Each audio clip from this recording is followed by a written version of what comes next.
여러분, 제가 이제 이 말씀을 묵상하는 가운데 갑자기 제가 이제 중학교 때 그 비포장 도로가 생각이 났어요. 중학교 때 제가 다니던 그 학교까지 올라가는 길에 비포장이 있었는데, 제가 70년대 초에, 그러니까 중학교를 들어갈 때 그 인천에는 그 도시계획에 의해서 모든 고등학교 소속된 중학교들이 이제 근교 밖으로 가게 됐는데, 저희 그 중학교도 이제 근교 밖으로 이사를 가게 됐어요. 근데 지금은 거기가 뭐 한창 번화가의 도시인데, 그때만 해도 모두가 벌판이었고 논밭이었거든요. 근데 이제 그 벌판 위에 학교가 하나 우뚝 섰는데, 거기까지 이제 버스 정거장에서 거기까지 올라가는 길이 이게 완전 진흙밭이었어요. 황토밭이어가지고 보통 이게 쉽지가 않아요. 그런데 더 심한 건 비가 오잖아요. 그러면 정말 걸어가기가 쉽지가 않아요. 걸어서 한 10분 정도 가는데, 뭐 양옆으로는 비바람이 불고 뭐 우산에서도 이게 통하지가 않는데, 정말 놀라운 거는 그 진흙밭을 걸어갈 때 이제 신발에 그 황토흙이 묻지 않게 하기 위해서 어떻게 하면 이 길을 걸어갈까 하는데, 그 진흙밭에도 자세히 보면 길이 나오더라고요. 왼쪽 오른쪽 한번 이렇게 신발이 빠져 들어가면 진짜 나오기가 쉽지 않을 정도로 그렇게 험했는데, 이상하게 걷다 보니까 요령이 생기고 길이 보이더라는 거예요. 오늘 우리 요셉의 말씀도 이와 같지 않은가 생각이 들어요. 요셉이 이제 형제들에게 팔려가지고 진흙밭과 같은 이제 삶의 길이 시작되는데, 어떻게 이 요셉이 진흙밭과 같은 이 길을 진흙 속에 빠지지 않고 잘 뚜벅뚜벅 걸어갔는지 그에 관한 그런 내용입니다. 여러분, 요셉은 형제들의 미움으로 아버지와 이별할 겨를조차도 없이 강제적으로 애굽의 노예로 팔려갔다면 그가 얼마나 억울하고 분하고 속상했을 거예요. 그런데 창세기 기자는 요셉의 원망이나 속상함을 언급하지 않고 있습니다. 대신에 하나님께서 요셉과 함께 하심으로 그가 형통하게 되었다고 기록했는데, 하나님이 함께 하시다라는 말이 본문 내용에 5번이 나오고 형통케 하다라는 말이 3번씩이나 반복되는 것을 보면, 요셉과 함께 하시는 임마누엘 하나님이 요셉을 형통하게 하시다는 것이 핵심 주제입니다. 임마누엘의 하나님, 여러분 어디서 많이 들어보지 않았습니까? 맞아요. 마태복음 1장 23절에 나오죠. 보라, 처녀가 잉태하여 아들을 낳을 것이요 그 이름은 임마누엘이라 하리라 하셨으니, 이를 번역한 즉 하나님이 우리와 함께 계시다라는 뜻입니다. 임마누엘의 하나님, 오늘 우리 대림절 첫 번째 주일을 맞이하는데, 이 임마누엘 하나님께서 우리와 영원히 함께 하시겠다고 약속해 주신 말씀이에요. 그래서 아마 지금 무엇보다도 이 독일이나 유럽이 코로나로 인해서 정말 이렇게 위기에 이렇게 빠져 있는데, 우리와 함께 하시는 임마누엘 하나님 그 약속의 말씀이 오늘 우리에게 위로가 되지 않을까 싶습니다. 형통하다라는 말은 우리말 사전에서 모든 일이 뜻과 같이 잘 되어 가다라는 뜻이에요. 다시 말하면 미래의 앞길이 열리기까지 지속적으로 모든 어려움과 장애물을 넘는다, 성공한다라는 의미가 담겨 있습니다. 그러나 형통하다라는 이 히브리 말로 무츠리샤라는 거는 진보하다, 넉넉하게 되다라는 뜻인데, 외적으로 볼 때는 눈에 띄게 성장하고 발전하고 있지만 내적으로는 여유와 자유로움이 담아 있다는 것입니다. 즉, 요셉에게 주신 형통은 인간적인 욕망의 성취나 결과적 성공에 그치는 것이 아니라 하나님께서 주신 꿈과 비전이 이루어질 때까지 요셉을 한시도 떠나지 않고 함께 하신다는 것입니다. 그러면 하나님이 함께 하시어 형통케 하시는 요셉의 삶이 어떻했는지 구체적으로 우리가 본문 말씀을 묵상해 보면 그의 삶을 이제 크게 3가지로 나뉘어 볼 수 있습니다. 첫째, 요셉은 보디발의 노예였지만 노예처럼 살지 않았습니다. 1절에서 5절, 첫 번째 9절까지죠. 노예란 여러분, 자유는 물론이거니와 소유권이나 권리권을 행사할 수가 전혀 없습니다. 그저 주인의 눈치를 보며 주인의 뜻에 순종해야 하고 주인의 명령과 요구대로만 살아야 합니다. 물론 어떤 주인을 만나느냐에 따라 조금씩 노예들의 생활 패턴이 다를 수 있긴 하지만 언제나 주인의 마음에 들어야 하니까 24시간 긴장 상태로 살아야 하는 것입니다. 요셉은 아버지 집에서 왕자나 입을 수 있는 채속옷을 입고 종들의 시중을 받으며 소위 손에 물 한 방울 묻히지 않고 전혀 고생이란 고생은 해보지 않고 살았던 소년이었습니다. 형들이 양떼를 몰기 위해 들판으로 일하러 나가도 그는 아버지가 요셉을 끼고 앉아 있으니까 요셉이 일을 하지 않았어요. 그저 아버지의 사랑과 관심만 받았을 뿐이니까 철없이 꿈만 꾸며 이렇게 살았겠죠. 그런데 지금은 정반대의 노예로 살고 있다는 것입니다. 그런데 이런 요셉에게 주인인 보디발이 3절 여호와께서 그와 함께 하심을 보며 여호와께서 그의 범사에 형통하게 하심을 보았다고 합니다. 인생의 가장 낮은 그 밑바닥에서 그 밑바닥이 뭐겠어요? 노예 신분 아니겠어요?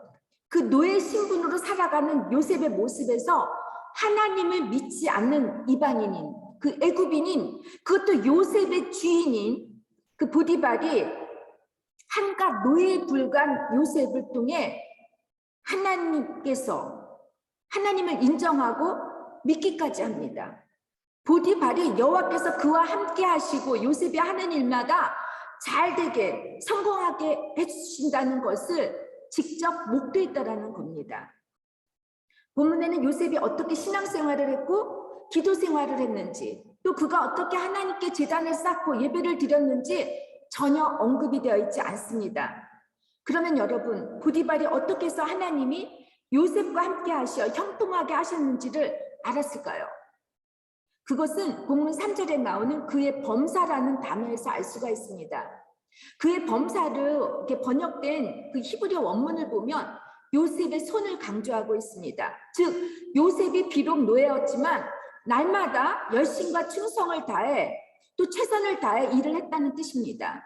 보디발은 이로 인해 요셉에게 자신의 집과 모든 소유물을 관리하도록 맡길 만큼 요셉을 좋아했고 요셉을 신뢰했던 것입니다. 보디발이 바로 왕의 경호 대장이었다면 그는 사람을 보는 눈이 꽤 날카로웠을 거예요. 아마 인사권 되게 잘했을 거예요. 보통 노예 시장에서 노예를 살 때 어떤 노예를 사겠습니까? 뼈가 굵고 근육도 튼튼한 육체적으로 건강한 젊은 남자나 젊은 여자를 고르는 게 당연하지 않습니까? 그러나 요셉은 고생을 전혀 하지 않았기 때문에 그리 육체적으로 건장한 남자 소년은 아니었을 것으로 보입니다. 요셉이 자라온 환경으로 봐서는 아버지로부터 사랑을 많이 받고 자랐기 때문에 철이 없긴 했어도 맑고 바르게 잘 자란 성품이 온유한 그러한 소년으로 비춰졌을 것이라고 봅니다.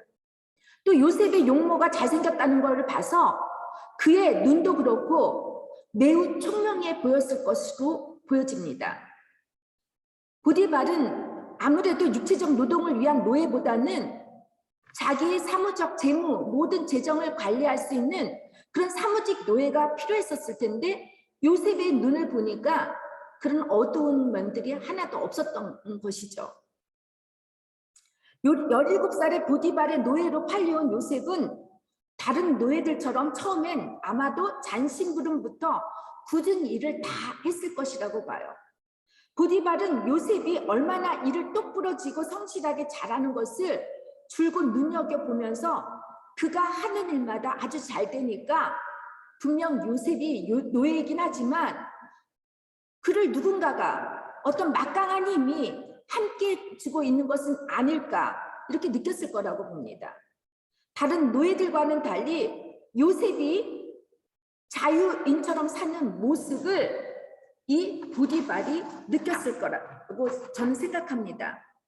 보디발이 요셉에 대해 하나님이 함께 하시는 자, 하나님께서 그를 형통케 하셨다고 증언하는 것은 사실 요셉이 자신의 입을 통해 하나님을 드러낸 것이 아니라 요셉의 평상시 생활, 그의 평상시 생활의 예배를 통해서 하나님의 사람임을 드러냈다는 것입니다.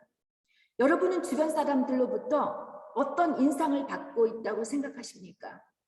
여러분에게 그 누군가가 당신은 하나님께서 함께 하시는 사람이라고, 당신이 믿고 있는 그 하나님을 나도 믿어보고 싶다는 말을 들어보신 적이 있으십니까? 이 물음에 대해서 여러분 한번 목장에서 나눠보셨으면 합니다. 그동안 코로나 때문이기도 하겠지만 독일 교회도 한국 교회도 세계 여러 교회들이 점점 교회를 향한 사람들의 발걸음이 멈춰졌습니다. 언제부턴가 교회는 복음의 설득력을 잃어버렸습니다. 우리가 구원을 말하고 있는데 구원을 어떻게 이룰 수 있는지 행동으로 제시하지 못했기 때문입니다. 여러분, 이 시간 우리는 신앙생활을 한다고는 하나 마음도 없이 일부러만 예수를 믿는다고 고백하지는 않았는지 한번 뒤를 돌아봤으면 합니다. 성경을 입으로는 읽는데 삶으로는 읽지 않고 찬양을 하고는 있는데 그저 내 감정에만 치우쳐 있고 기도는 하고 있는데 하나님의 뜻을 구하기보다는 나의 세상적 부귀 영화나 성공 이런 것을 위하고 또 기복적으로 기도하고 있는지는 아는지 여러분 한번 살펴봤으면 합니다. 우리의 이기적 욕심과 욕망을 종교적 열심이란 가면을 쓰면서 교회를 다니고 있지는 않은지, 교회에서의 생활과 교회 밖에서의 이 서로 다른 이중생활을 하고 있지는 않은지, 우리가 혹시 무늬만 크리스찬이라고 하는지 한번 이번 주에 곰곰이 생각해 보시면서 스스로 물어보셨으면 합니다. 하나님의 거룩한 모습을 닮아야 하는 우리 모습이 세상 사람들과 전혀 다르지 않기 때문에 교회가 그리고 많은 기독교인들이 세상 사람들로부터 지탄을 받고 있습니다. 이 시간 우리 모두는 나는 틀려라고 하는 게 아니라 우리가 축복의 통로자라고 한다면 우리 모두 우리의 외식적인 생활, 나는 그렇게 살지 않았다 할지라도 그들을 위해서 우리 모두가 회개를 해야 합니다.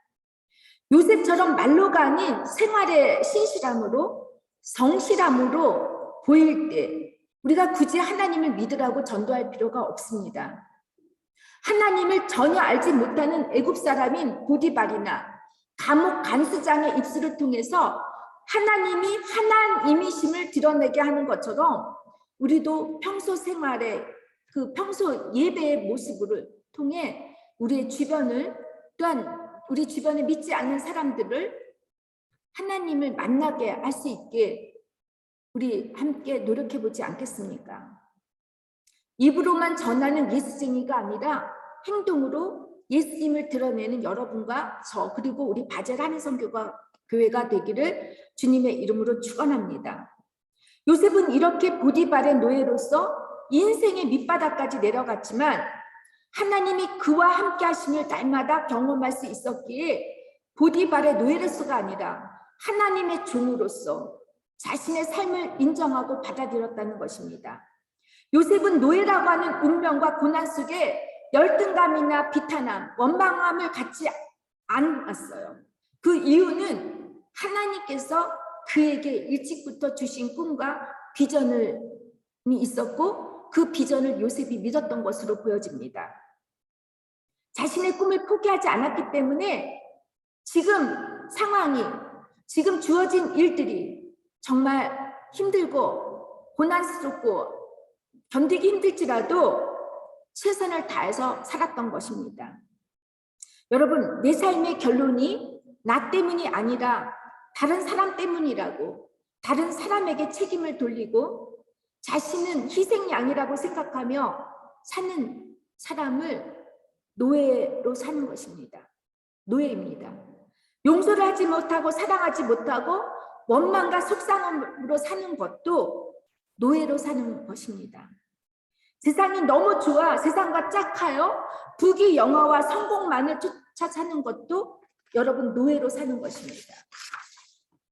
하나님의 뜻과 그의 나라를 위해 비록 맡겨진 사명이 아주 사소하고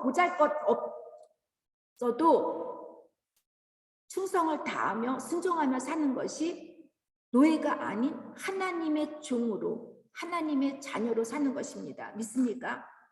섬길 수 없는 부모님, 남편과 아내, 자녀, 직장 동료, 주위 사람들을 주님을 대하는 종으로서 섬기고 봉사할 때 그들의 입을 통해서 하나님이 너와 함께 하시고 하나님이 너의 삶을 형통케 하신다라는 고백을 여러분 들으시기를 주님의 이름으로 축원합니다.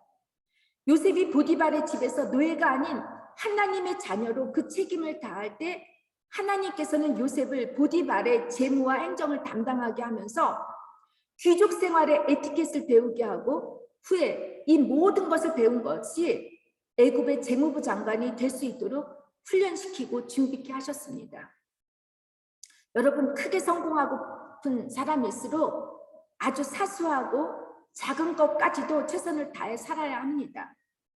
지금 주어진 일을 불평과 불만으로 하지 못하는데 하나님께서 어떻게 커다란 일을 여러분들에게 맡기겠습니까? 저는 사실 교수가 되려고 독일로 유학을 왔습니다.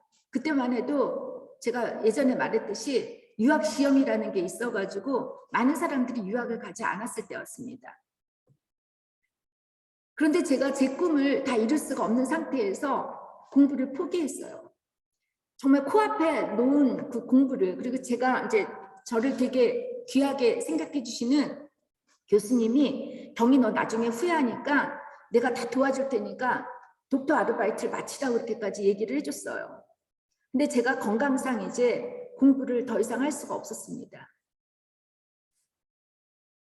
그리고 나서 제가 너무 허무했던 거예요. 내가 이러려고 정말 그 힘든 유학을 왔나 하는 마음도 들었고, 근데 저는 그때 제가 이제 너무너무 몸이 안 좋았어요. 근데 지금 병원을 자주 다녔고, 아이를 낳고도 사실 우울했어요. 아마 이런 분들 많을 거예요. 소위 좋은 학벌에 좋은 배경을 갖고 외국에 살았는데 여기서 스바이트 클래스에, 그러니까 스바이트 클래스에 이방인으로서, 외국인으로서 어떤 소외 그룹에 들어가서 살고 있다라는 느낌을 여러분들 많이 받으셨을 거라고 저는 생각이 되는데, 어느 날 제가 너무 몸이 아파서 제가 여러분들께 말씀드렸을 거예요. 3년 동안 제가 하나님께 감사 연습을 했어요.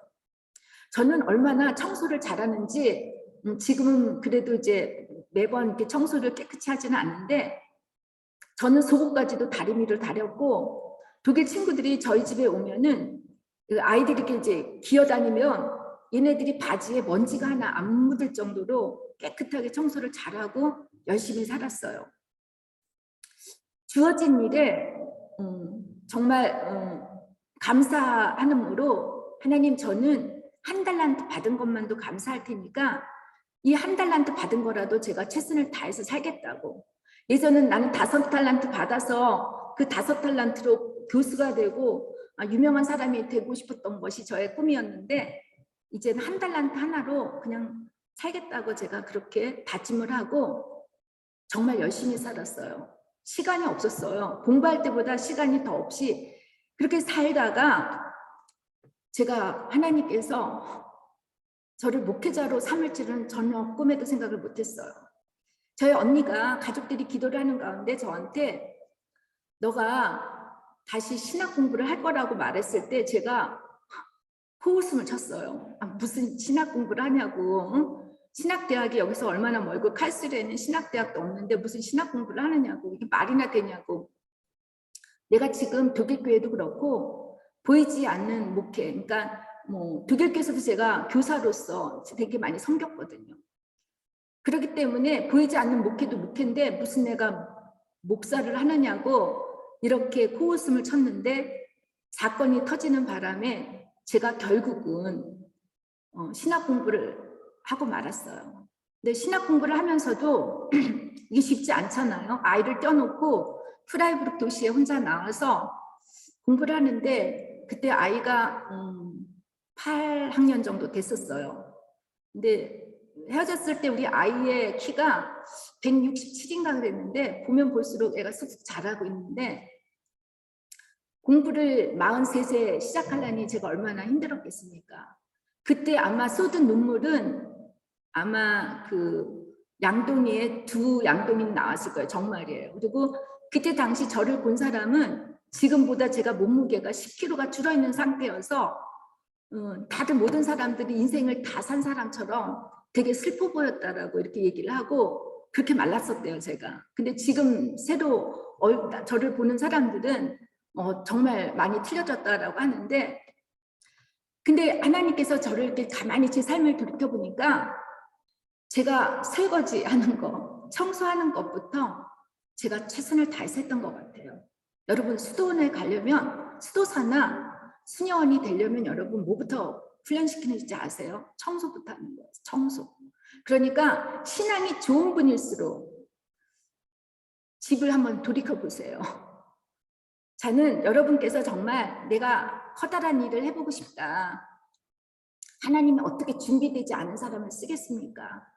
제가 어렸을 때 그 집이, 저희 집에 제가 얘기했잖아요. 저희 부모님이 건축하느라고 집과 뭐 다 이런 거 파셔가지고 우리들이 참 어렵게 살았는데, 제가 피아노도 그것도 저기 이렇게 세일 받아가지고 남들이 내는 거에 반밖에 안 냈어요.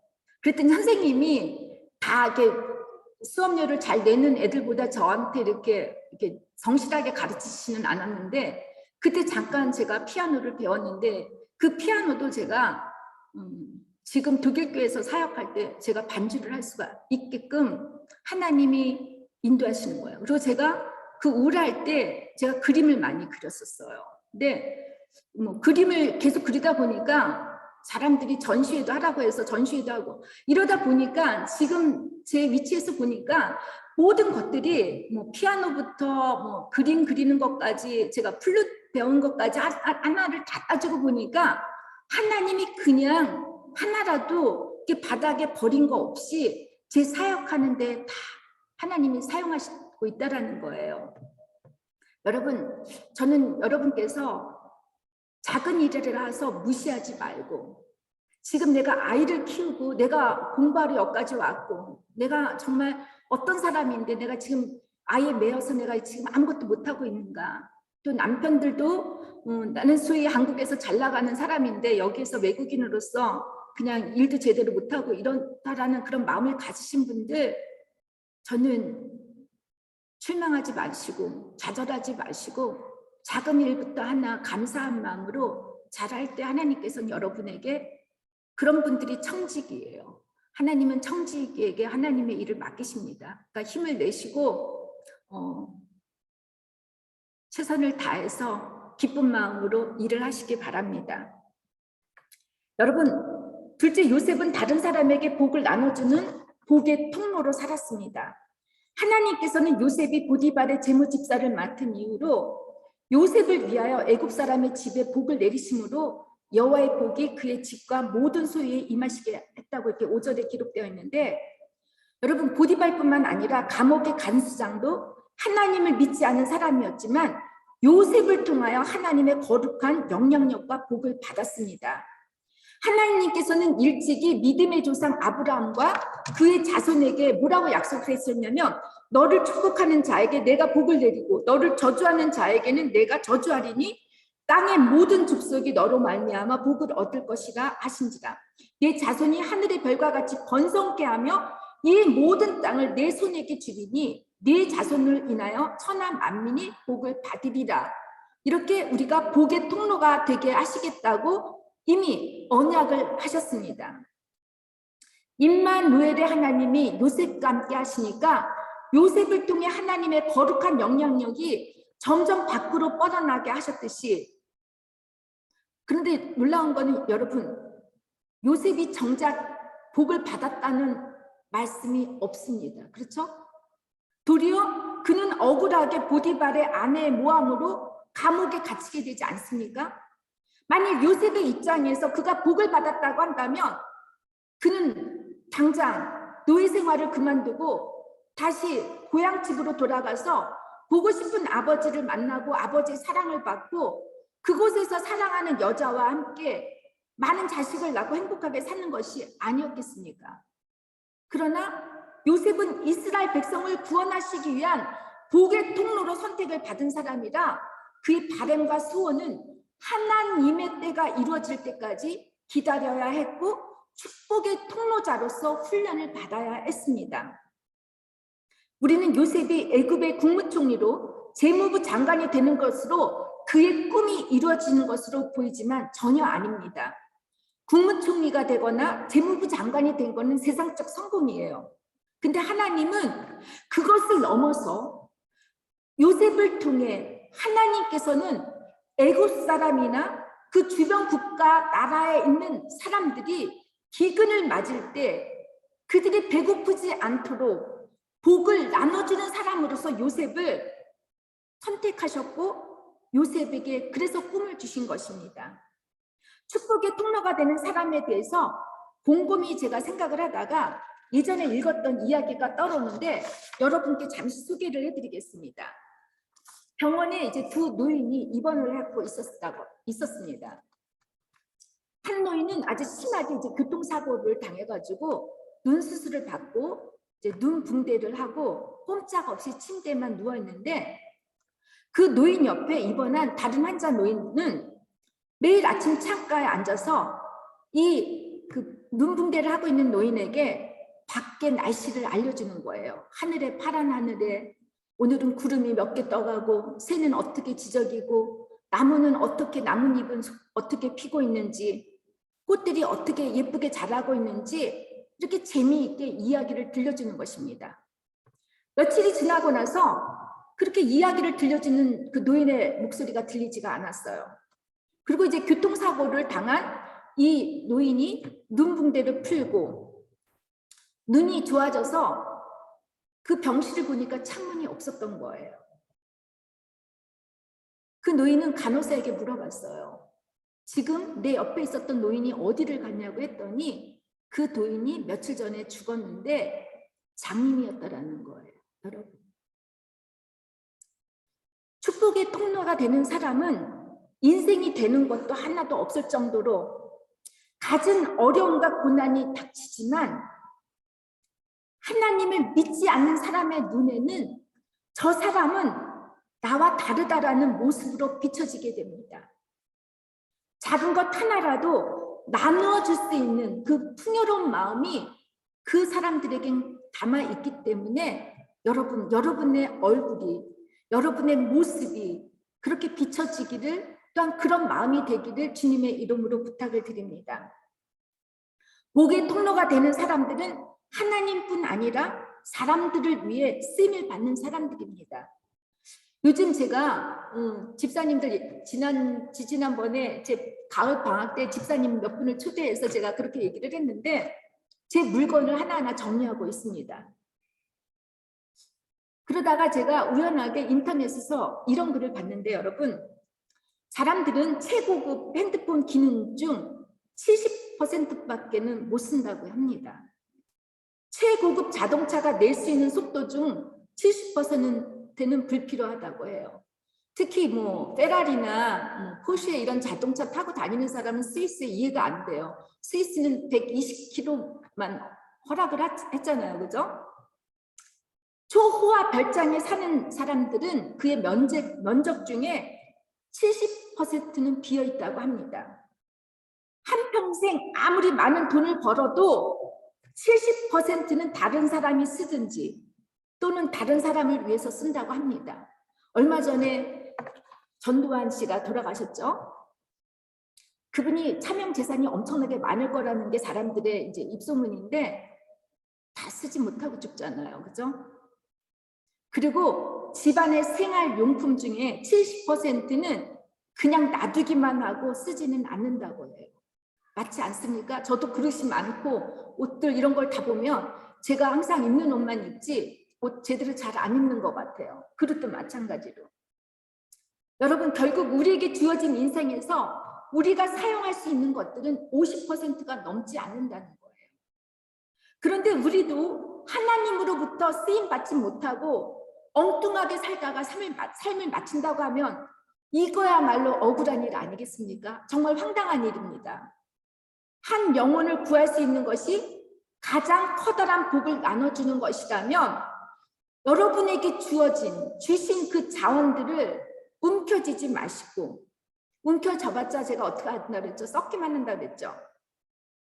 그리고 죽지 마시고 아름답게 멋지게 여러분들이 갖고 있는 자원을 나눠주면서 복된 삶을 살기를 주님의 이름으로 부탁드립니다.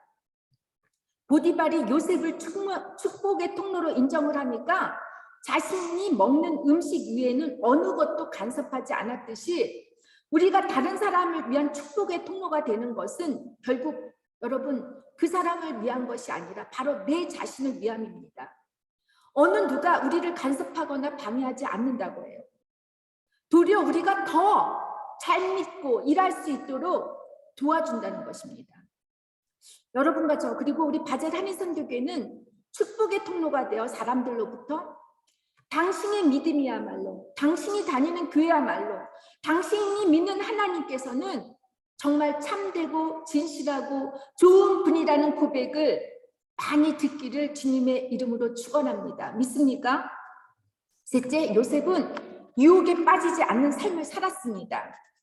아버지 집을 떠난 유다도, 요셉도 둘 다 여러분 공통적인 게 있죠. 성적인 유혹을 받습니다. 하지만 유다와는 달리 요셉은 그 유혹에 빠지지 않고 죄를 짓지 않았습니다.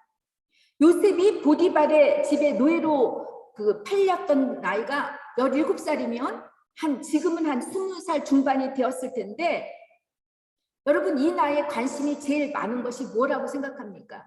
김동열 집사님, 뭐가 제일 관심 많을까요? 여자이겠죠, 그렇죠?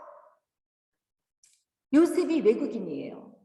홀로 낯선 문화와 또 그것도 노예로 산다면 얼마나 외로웠겠습니까? 그렇지 않겠어요?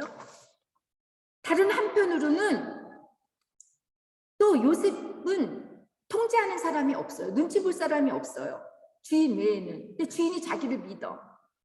그렇기 때문에 성적으로 자유방종하게 살 수 있었을 거예요. 요셉은 일찍 어머니가 돌아가셨기 때문에 그 여성에 대한 사랑이 남보다 그리웠고 강했을 거예요. 거기다가 외모가 잘생겼으니 얼마나 많은 여자 노예들이나 사람들이 따랐겠어요. 이렇게 성적인 유혹을 받기가 가장 쉬운 때에 사탄은 보디발의 아내는 요셉을 유혹을 했는데 어느 정도로 유혹을 했냐면 10절에 보니까 날마다 유혹을 했다라는 거예요. 자, 이렇게 여자가 20살 중반에 이런 성적인 유혹을 받을 이 가장 예민한 이때에 한 여자가 날마다 꼬신다면 여러분 넘어가겠습니까? 안 넘어가겠습니까? 사탄은 여러분 하나님 그 이상으로 우리가 무엇을 원하는지 잘 알고 있어요. 우리가 무엇에 약한지도 잘 알고 있어요. 그래서 항상 사탄이 우리를 유혹할 때는 먹음직스럽고 보기 좋은 것으로 유혹을 합니다.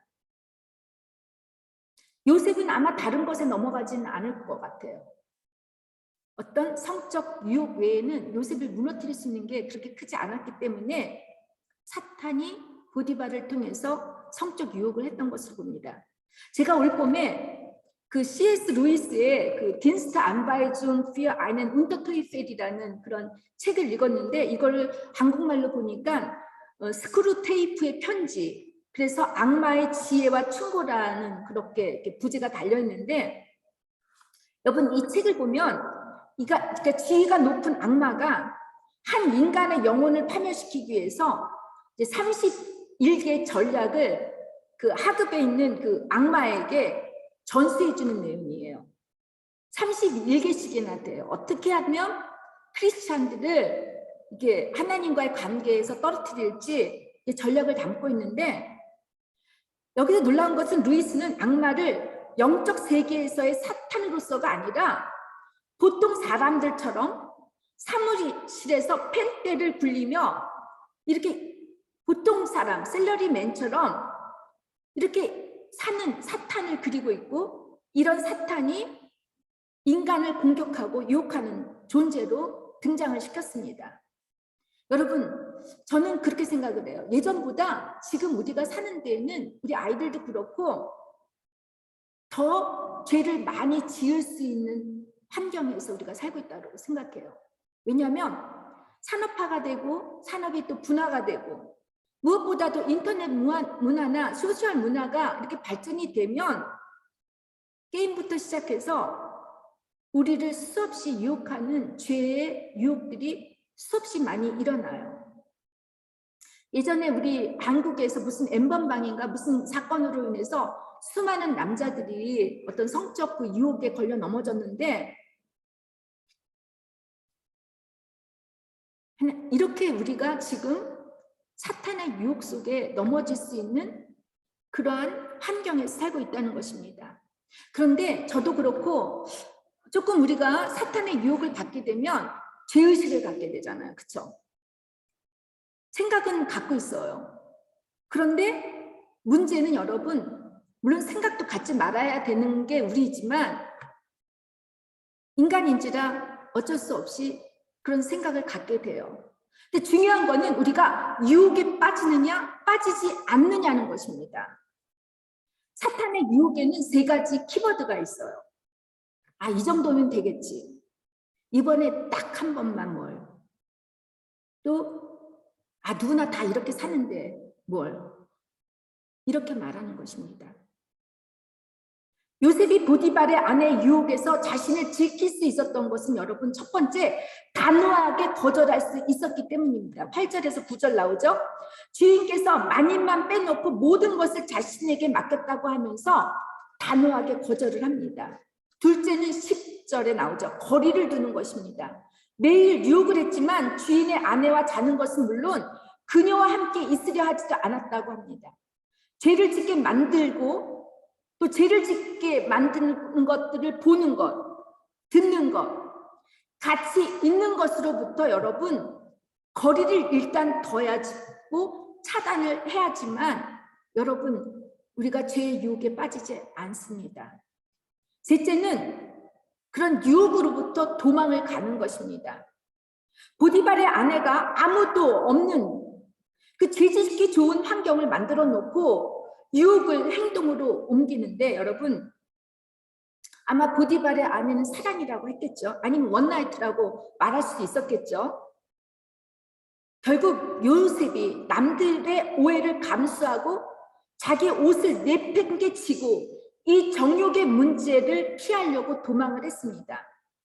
유혹을 물리치기 위해서라면 자신이 재산과 체면이 아까워도 버려야 합니다. 우리는 죄에 대해서 합리화를 하려고 타협을 하려고 합니다. 인간의 성욕은 본능적이니까 성적 유혹에 빠지는 것은 자연스러운 것이고, 인간은 안정되게 사는 것이 본능적이니까 재물을 요구하고 재물에 집착하는 것이 당연한 것이 아니냐고 합니다. 앉으면 눕고 싶고 누우면 자고 싶은 것이 인간의 본능이고 자연스러운 것이기 때문에 우리가 죄를 짓고 나서는, 또 죄를 짓고 싶었을 때는 핑계를 대고 자신을 변호합니다. 성 어거스틴은 새가 머리 위를 날아다니는 것은 우리의 잘못이 아니라고 했습니다. 하지만 새가 머리 위로 둥지를 튼다면 그것은 우리의 잘못이다라고 했습니다. 순간적으로 성욕을 느끼는 것은 자연스러운 일이지만 그 성욕이 우리를 지배하여 간음을 하게 되는 것은 자연스러운 일이 아닙니다. 요셉의 이야기에 여러분, 또 옷에 대한 모티브가 참 중요합니다. 형들로부터 아버지가 왕자처럼 사준 그 채색 옷이 찢기게 되지 않습니까? 요셉이 입을 수가 없었어요. 또 보디발의 아내로부터 성적 유혹을 받으니까 요셉은 자기의 옷을 내팽개쳐 버린다라는 것이에요. 제가 지난번에 설교에서도 말했듯이 옷은 세상적 신분이나 지위, 성공을 의미한다고 했습니다. 옷이 벗겨지고 옷을 벗는다라는 것. 손해를 보고 피해를 당하는 거죠. 세상적으로 성공하지 못하더라도 여러분, 하나님 한 분만 있으면 우리는 언제든지 우리가 입고 있는 옷을 벗을 수 있어야 합니다. 하나님이 만들어주신 그 옷을 입을 때까지 여러분, 우리가 입고 있는 옷에 너무 집착하거나 소유하고 또 소중하게 생각하는 이런 모든 것들을 여러분 벗기를 바랍니다. 그렇지 않으면 우리는 자유로울 수가 없습니다. 노예처럼 살 수밖에 없습니다. 여러분, 지금 당장 손해를 보더라도 형통케 하시는 하나님이 나와 함께 하심을 믿고 그분을 바라보며 나아갈 때 여러분이 겪고 있는 어려운 문제들과 환난, 고난, 그리고 모든 유혹들로부터 여러분 이기시기를, 또한 이기실 것을 간절히 믿고 축원합니다. 감사합니다. 기도하겠습니다. 주님, 정말 우리가 살아가는 삶 속에서 형통하게 사는 것이 쉽지는 않지만 우리는 형통한 자입니다. 왜냐하면 하나님께서 우리와 함께 하시기 때문입니다. 임마누엘 하나님, 주님이 부르시는 그날까지 그 하나님이 주신 그 모든 것을 소유하거나 붙잡거나 집착하지 말고 하나님 나라를 위해서 늘 내어줄 수 있게 하실 때 하나님은 우리에게 가장 영화로운 주님의 옷으로 입혀주실 줄 믿습니다. 그날까지 하나님, 우리가 정말 모든 유혹을 다 뿌리치고 잘 건강하게 살아갈 수 있도록 정말 하나도 흠이 없이 주님 보시기에 아름답게 살아갈 수 있는 저와 또한 우리 성도 여러분 다 될 수 있도록 지켜주시고 인도하여 주시옵소서. 예수님의 이름으로 기도드립니다. 아멘. 이 시간 우리 다 함께 준비하시